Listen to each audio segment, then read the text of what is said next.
HSSC के अंदर अगर हम बात करें, अभी शैक्षणिक योग्यता को लेकर के कुछ खबर आई थी कि ग्रुप सी के अंदर बदलाव किया गया है, ग्रुप डी के अंदर बदलाव किया गया है। वो बदलाव आखिर किस तरीके से किया गया है, क्या उसके पीछे का कारण रहा? जैसे सीईटी का ड्राफ्ट आया था तो उसमें ही पहले ही क्लियर हो गया था कि सी क्लास के लिए +2 और डी के लिए 10th योग्यता होगी। उसके बाद जब रिक्विजेशन आनी शुरू हुई विभिन्न विभागों से, चीफ सेक्रेटरी साहब ने विभागों को कहा कि आप अपनी रिक्विजेशन, मतलब जितने खाली पोस्ट हैं वो एचएसएससी को भेजिए। तो हमारे पास कुछ ऐसी पोस्टें आ गई जो पद के हिसाब से तो सी में थी, मगर उसकी योग्यता कोई स्पष्ट नहीं थी। किसी की योग्यता 10th, किसी की 10th से भी कम, और यहाँ तक की थी, अगर एक उदाहरण के तौर पे मैं बताऊं, कि कुक की योग्यता ये थी कि पढ़ा लिखा होना चाहिए और उसको खाना बनाना आना चाहिए।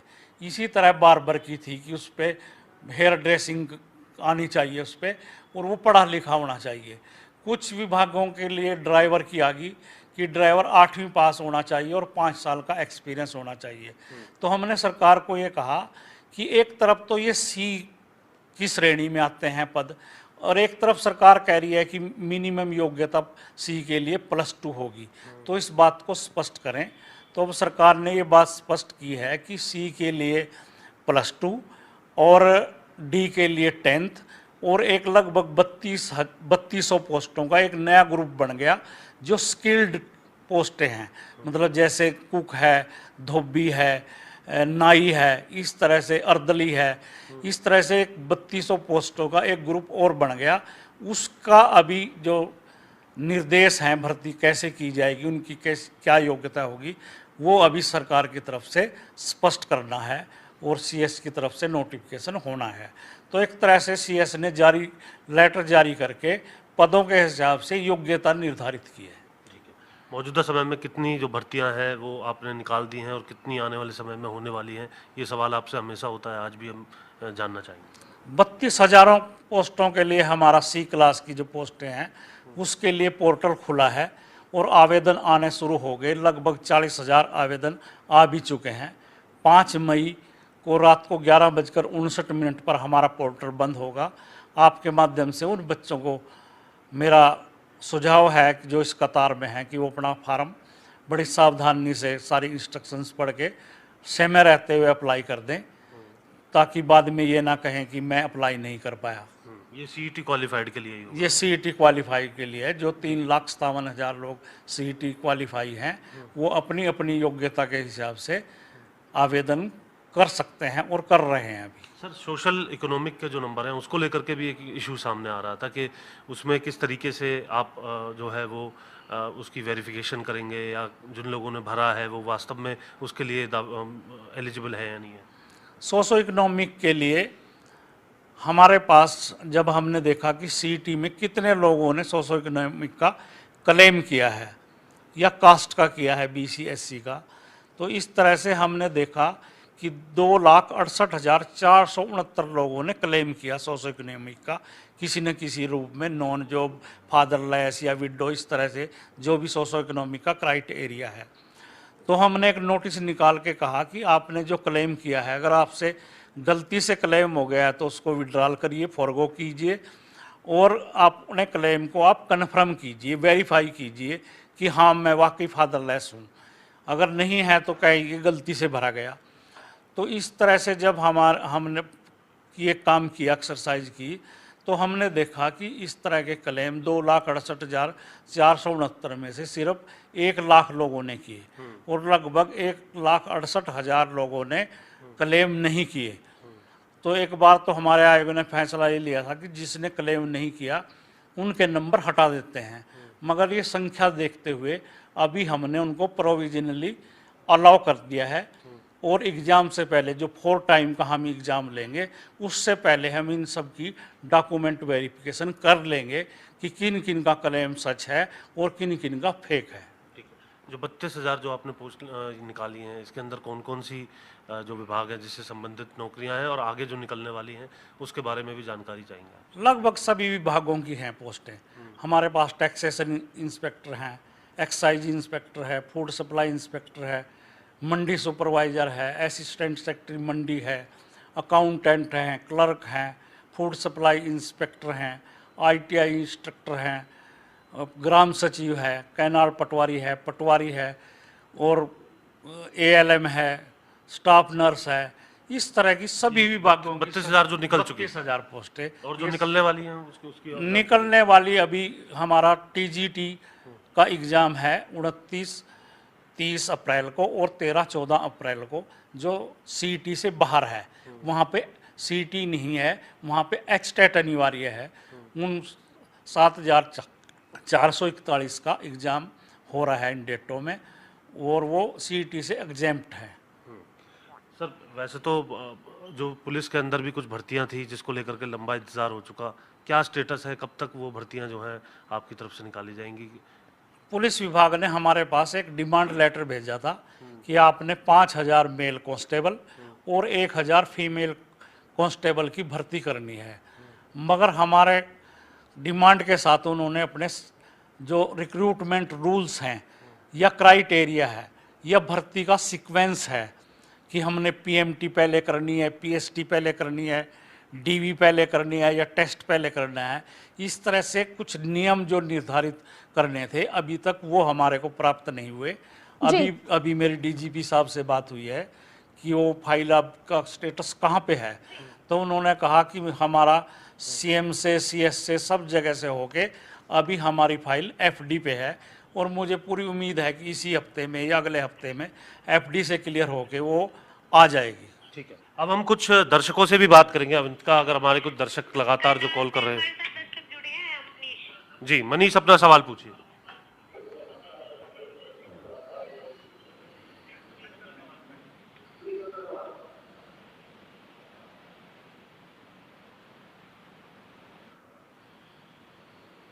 आप पूछिए।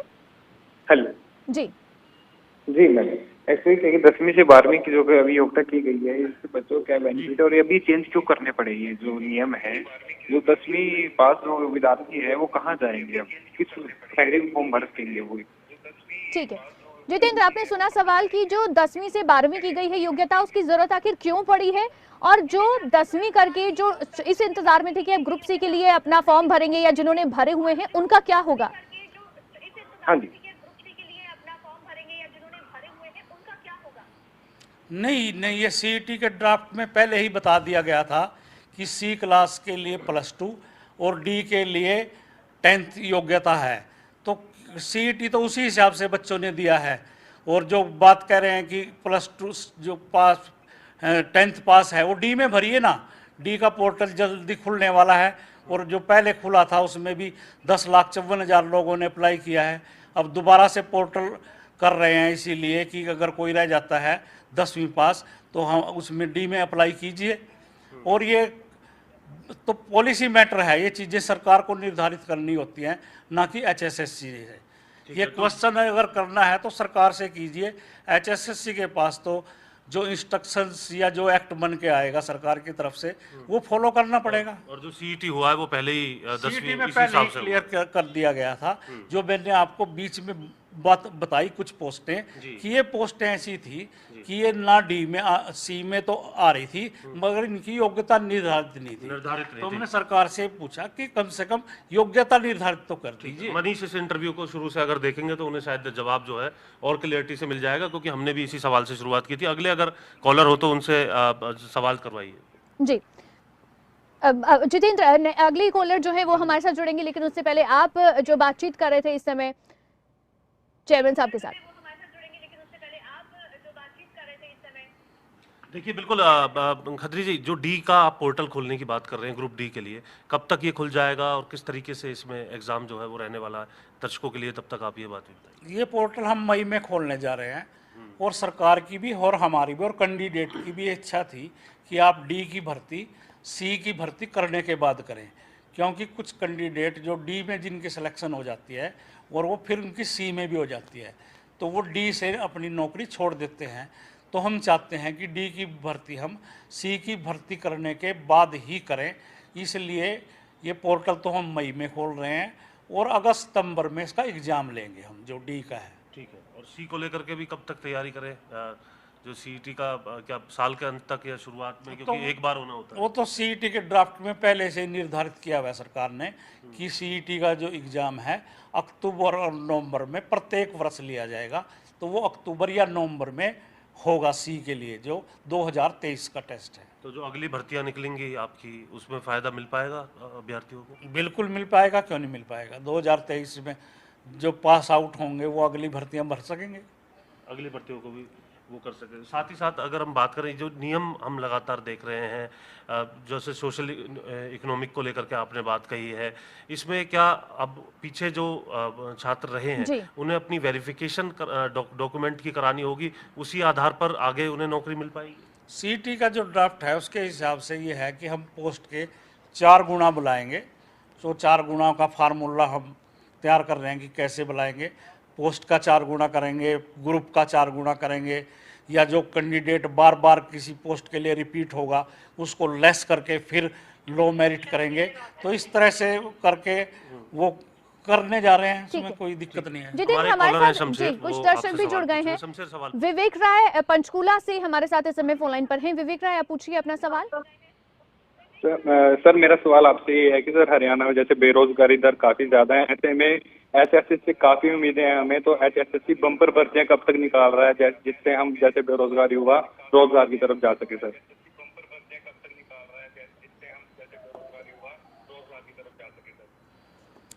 सरकार ने हमारे को 62,000 भर्तियों का जो डिमांड है वो भेजी हुई है, और मुझे पूरी उम्मीद है कि 31 दिसंबर 2023 तक हम ये अपना पूरा टारगेट पूरा कर लेंगे। क्योंकि हमारे पास जो अच्छी बात ये है कि हमने एग्ज़ाम के लिए वैकेंट डे ढूंढने पड़ते थे, मतलब सैटरडे और संडे ढूंढने पड़ता था, और उसमें भी कई बार ये है कि सैटरडे में भी स्कूल खुलते थे। तो 1.5 महीने की जो गर्मियों की छुट्टियां हैं उसमें हम ये सारी एक्सरसाइज कर चुके होंगे, और 31 दिसंबर 23 तक लगभग इस प्रदेश के युवाओं को हम 62,000 नौकरियां दे चुके होंगे। हमारे साथ रोहतक से एक और दर्शक है इस समय जितेंद्र फोन लाइन पर, शमशेर है हमारे साथ रोहतक से। शमशेर जी, आप पूछिए अपना सवाल। मैं अपना सवाल ये पूछता हूँ जी, ईमानदार पारदर्शी होनी चाहिए। जैसे फाइनल का फाइनल देते जी पुलिस में लड़के ने दिया था, तो वो जितने पास करे 23 हो जी, हाँ, तो उनको फाइनल दिखाते हैं भाई ये बच्चा पास करूंगा, चाहे दोबारा टेस्ट लो, दोबारा फिजिकल दो, ऐसे पेटा नहीं बढ़ा जी। ठीक है, बहुत शुक्रिया सर जुड़ने के लिए आपके हाँ जी जी।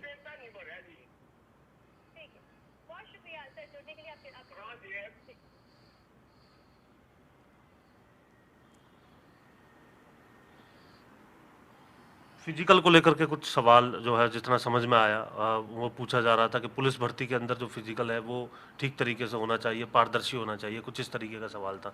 क्या इस तरीके की भी कोई त्रुटि जो है देखने के लिए मिली? इनका कहना शायद ये था कि पीएमटी पीएसटी पहले होना चाहिए, तो वो तो जो रूल सरकार या डिपार्टमेंट पुलिस डिपार्टमेंट बना के भेजेगी, हमारे को तो वो फॉलो करने पड़ेंगे। ठीक है, हमारे साथ एक और दर्शक इस समय फोन लाइन पर हैं, करनाल से अरविंद हमारे साथ फोन लाइन पर जुड़ गए हैं। जितेंद्र, अरविंद जी आप पूछिए अपना सवाल। जी मैम, पहले तो गुड आफ्टरनून मैम। जी गुड आफ्टरनून मैम, मेरा ये क्वेश्चन है, जैसे चेयरमैन साहब हमारे गोपाल सिंह खत्री, अभी जो सीईटी का एग्जाम होने वाला, क्या ये क्वालिफाई नेचर पे होगा या नहीं होगा? इन बच्चों को मतलब 48, 45 या 50 अराउंड फिगर स्टूडेंट है, क्या वो होगा या नहीं होगा? ठीक है, आपके सवाल का जवाब ले लेते हैं जी। अभी तक सीईटी के ड्राफ्ट में अभी तक 4 टाइम का फार्मूला है, और हम वही फॉलो करने जा रहे हैं। ये पॉलिसी मैटर है अरविंद जी, इस तरह की जो वो है वो सरकार तय करती है कि ना कि एचएसएससी। अगर सरकार इसको क्वालिफाइंग मानने की तो हम क्वालिफाइंग मान लेंगे, पर अभी तक जो है सीईटी के हिसाब से वो 4 टाइम का ही है फॉर्मूला। जी ठीक है, तो बाकी दर्शक भी हमारे साथ जो जुड़ना चाहते हैं, इस समय देखिए नंबर लगातार फ्लैश हो रहे हैं, और इस समय एचएसएससी के चेयरमैन हमारे साथ लाइव हैं जो इस आपके सवालों का सीधे सीधे जवाब जो है वो यहाँ पर दे रहे हैं। जितेंद्र,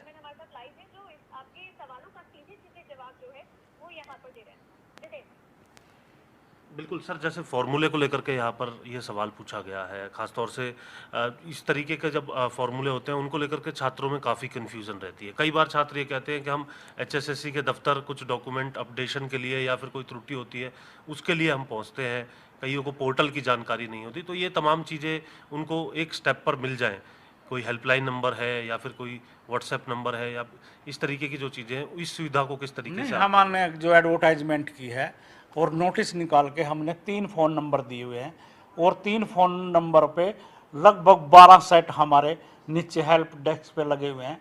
जो बच्चे फ़ोन करते हैं, कॉल करते हैं, तो हम उनकी समस्या साथ के साथ हल करते हैं। अगर कॉल उठाने वाले जो कर्मचारी हैं उसके पास उस समस्या का हल नहीं है तो वो उसका मोबाइल नंबर नोट करता है और हायर अथॉरिटी से पूछ के कि समस्या का क्या हल है, दोबारा उस कैंडिडेट को फ़ोन करते हैं कि आपकी समस्या का हल ये है, आप फार्म इस तरह से भरिए। तो हमारी हेल्प डेस्क 24 घंटे खुली हुई है। 24 घंटे में हाँ हाँ, हम समस्याओं का समाधान करते हैं बच्चों का, और बड़ी मात्रा में तो मैं खुद ही व्हाट्सएप पे बच्चों की समस्या का समाधान एक और दर्शक जींद से हमारे साथ रघुवीर जो है वो भी फोन लाइन पर जुड़ गए हैं। रघुवीर जी, पूछिए अपना सवाल। तो उनको मैं इग्नोर कर। सर, मेरा सवाल ये है कि क्या हम उम्मीद कर सकते हैं कि पारदर्शिता बरती पूरी पारदर्शिता बरती जाएगी? बहुत शुक्रिया जुड़ने के लिए। आपके सवाल का जवाब लेते हैं।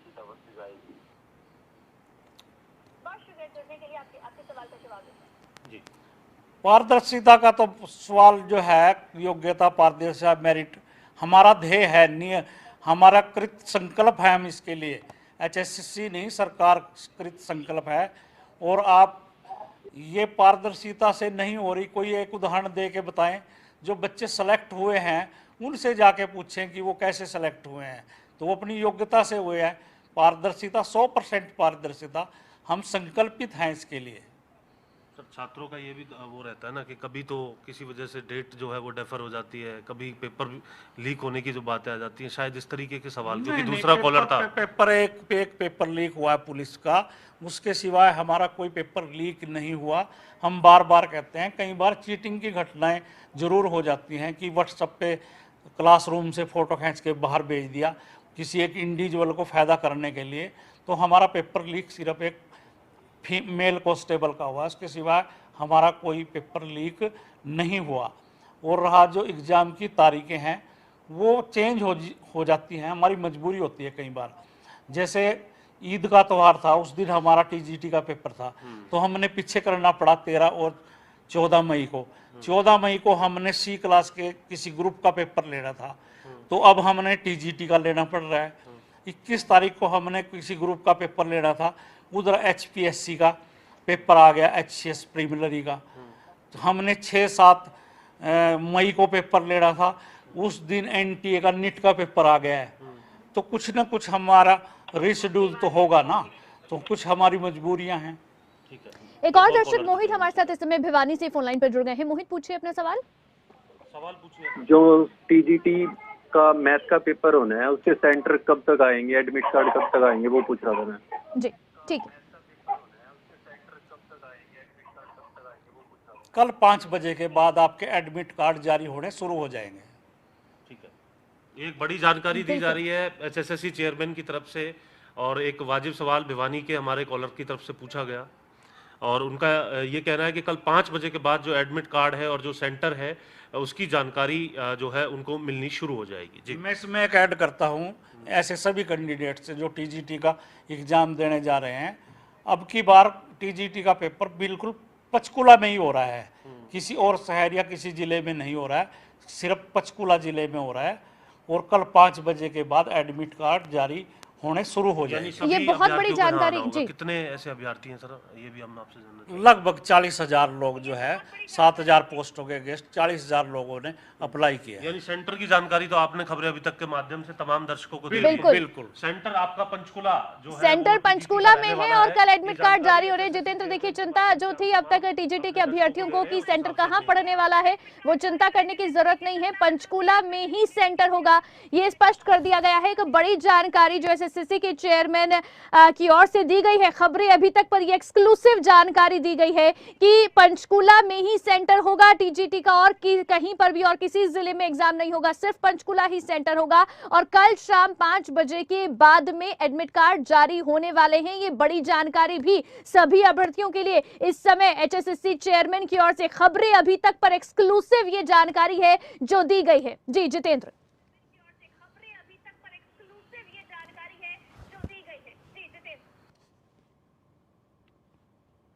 के लिए क्या कुछ प्रबंध भी हैं, क्योंकि बड़ी संख्या में स्टूडेंट यहाँ पर आने वाले हैं। 40,000 एक बड़ी संख्या है पंचकुला के लिए। तमाम सेंटर्स पर क्या तैयारी है, किस तरीके से जो स्टूडेंट यहाँ आए कोई दिक्कत ना हो ट्रांसपोर्टेशन को लेकर के या फिर समय अवधि को लेकर के, किस तरीके की तैयारी इसको लेकर के की गई? नहीं, लॉ एंड ऑर्डर को मेंटेन करने के लिए डीजीपी को लेटर हमने लिखा हुआ है, और हमारे जो ठीक तरह से एग्ज़ाम हो उसमें फ्रिक्सिंग होगी, सीसीटीवी कैमरे लगे होंगे, सारा जो इंतज़ाम हमारा पीछे एग्ज़ाम में होता है वो होगा, सारा वीडियोग्राफी होगी, फोटोग्राफी होगी।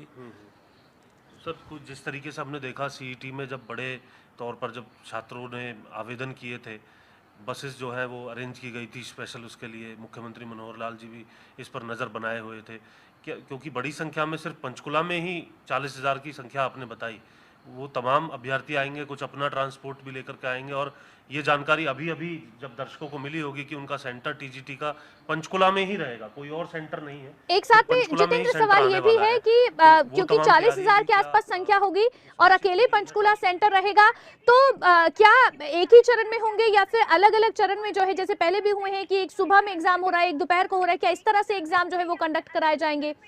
हमारे साथ रवि, हमारे दर्शक इस समय फोन लाइन पर जुड़ गए, पहले उनका सवाल ले लेते हैं। रवि अपना सवाल पूछिए। हाँ, बहुत अच्छा। मैम मेरा सवाल ये है कि जैसे अभी मैंने फार्म भरा है, फॉर्म फिलअप किया है, तो उसमें मेरी बहुत सारी कैटेगरी आ गई है, मैंने उसके लिए अप्लाई कर दिया है, लेकिन मेरे सामने समस्या ये है मैं तैयारी किस बेस पे करूं? जैसे मेरे पास सैनिटरी इंस्पेक्टर के लिए मैंने अप्लाई किया है, उस ग्रुप का अलग सिलेबस है, और कैटेगरी नंबर 56 का अलग सिलेबस है, ग्रेजुएट लेवल का अलग सिलेबस है, तो मेरे पास टाइम कम है और ये कंटिन्यू एग्जाम चलने वाले हैं, तो मेरी कंफ्यूजन ये है कि मैं किस बेस पे तैयारी करूं, किसको छोड़ूं, किसको एक्सेप्ट करूं? बहुत शुक्रिया अपना सवाल ये यहाँ पर पूछने के लिए। हमारे साथ है चेयरमैन साहब है, वो खुद जवाब देंगे। जी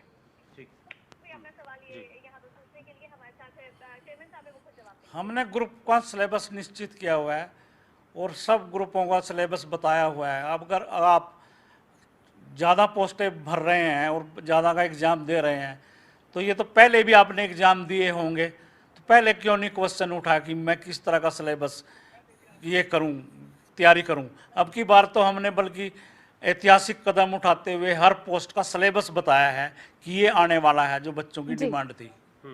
यानी कि और अच्छा किया है ताकि बच्चा तैयारी कर सके।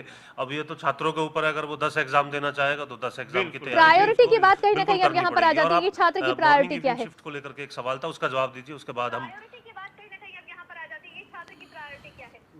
हमारे जो है 4 शिफ्टों में पेपर हो रहा है, मतलब 2 शिफ्टों में हर रोज होगा, तो इसलिए ये लगभग 8 शिफ्टों में पेपर हो रहा है। 29 तारीख को मॉर्निंग और इवनिंग, 30 तारीख को मॉर्निंग और इवनिंग, इसी तरह से 13 मई को मॉर्निंग और इवनिंग, और जो 14 तारीख है उसमें भी मॉर्निंग और इवनिंग। हमने इस तरह से बांटा हुआ है सब्जेक्ट वाइज कि उर्दू, म्यूजिक, होम साइंस ये एक शिफ्ट में हो रहा है पेपर, साइंस का एक शिफ्ट में हो रहा है, फिर इंग्लिश का अलग हो रहा है।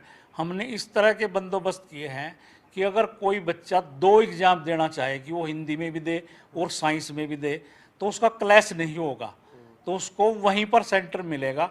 अगर उसका मॉर्निंग में साइंस का पेपर हो रहा है तो वो हिंदी का या फिजिकल